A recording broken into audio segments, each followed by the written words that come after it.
Hello, Harry Winstanley for Online Flute Lessons here. Today we're talking about study number 6 in G minor from the Boehm 24 Caprices-etudes. Now this study is obviously all about articulation, and you can single or double tongue this study. In fact, it's good to practice both. In the demonstration I double tongue it, so that's what I'm going to be talking about today. Before we get to the articulation part of it though, there's a couple of things I think we need to attend to first. First of all, we need a really good legato in this piece, a nice even legato. Tonguing often can interrupt legato and make us think of other things, and it all sounds a little bit disjointed. And actually, especially here, we've got 3/8, which is usually a very flowing time signature. Yum digga digga digga digga digga digga digga digga digga digga digga dum. We really want a sense of dancing, at least one in a bar, if not one in fewer bars than that. Dum digga digga digga digga digga digga digga digga digga digga digga digga digga digga digga digga digga. Thinking of bigger bar shapes. So to really achieve that, we need to make sure that our legato phrasing is all underpinning this really well. So really make sure you practice this legato, and that every note is really glued to the next note, that we don't get lumps and bumps in the sound.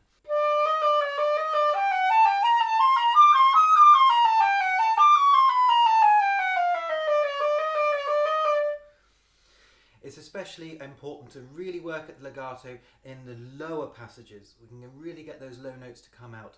And to do that, using our best practice that we've talked about lots before, so using a singer's breath, ah, ah, getting a good ah shape to whatever we do, breathing in that ah shape, keeping everything nice and open so that our jaw comes back and we've got a nice steep angle for the air to be going into the flute.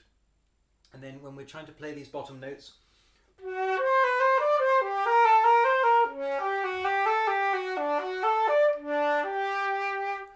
those are really coming out, so really making sure the embouchure is nice and alive and relaxed to allow those bottom notes to come out. Don't try and practice that with tonguing. You need to get that legato first. That's the only way to really get the big juicy sound out of that. I'd also add in, to help it sound even, practice this in odd rhythms. And if you really want to mess around and screw yourself up a bit,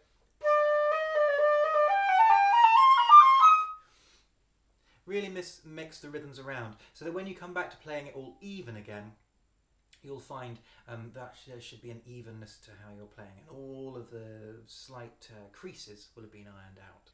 Now we come to the tonguing part. You've probably got a type of double tonguing you prefer to do, tugga tugga tugga or dugga dugga dugga.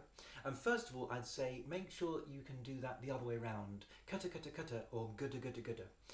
Not just for practicing's sake, although it's really good to be able to do it both ways around because it practices evenness, but also when you're playing Bach, especially when you've got long passages of tongued music, sometimes you want a slightly softer attack, and going ticka ticka ticka and dugga dugga dugga, as much as we can practice the evenness of making sure that those two sounds are the same, there is a slight accent to one of them, and sometimes we really want to soften that. So actually going gudda gudda gudda gudda gudda and kutta kutta kutta kutta kutta kutta.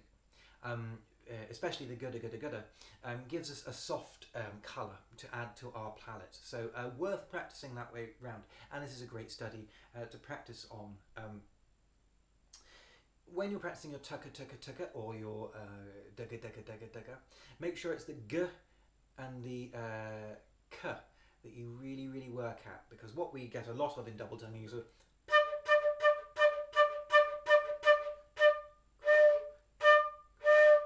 we get a really soft, slightly fluffy second sound. So that second sound, really work at being very precise. First of all, observe how you're doing it. Do it really slowly. Observe what you're doing currently. Then Really try and get it as soft as possible. Remember, with sound and with articulation, the more gentle you are, it'll mean the more accurate you can be. The more accurate you can be, the clearer your articulation, the bigger your sound will be. Don't try and do things really strong, blowing really hard, tonguing really hard. That will go the opposite way. You'll find actually you'll lose power in your playing, and your articulation will lose clarity. So really try and get the second sound in that as clear as you can, but as gentle and precise as you can.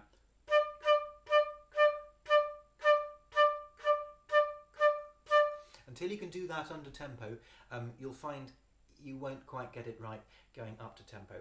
Once you've got that, speed it up.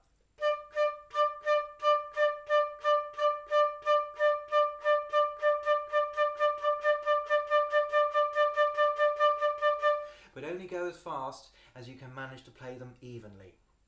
There's no point going really fast and going. And in fact, that leads me on to say, with tonguing, especially double tonguing, don't change your embouchure when you're playing that beautiful legato sound that we've worked on. Try and get them matched up.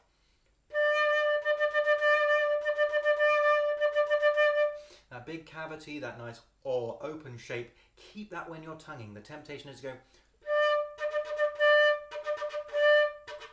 and suddenly change everything when we're tonguing and add tightness in.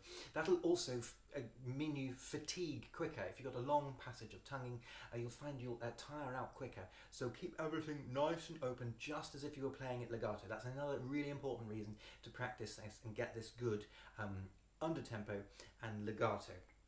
That just leads me on to say, again, more slow practice. I'm afraid that's the tune of today is slow practice.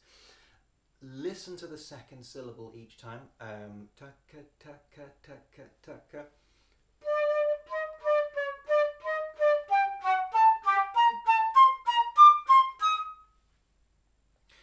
Follow the air like you would if you're playing legato. So make sure that we're not blowing disproportionately hard as we go up. We're following the contour of the pitch, and then hopefully you'll be able to speed that up and it should be nice and clear.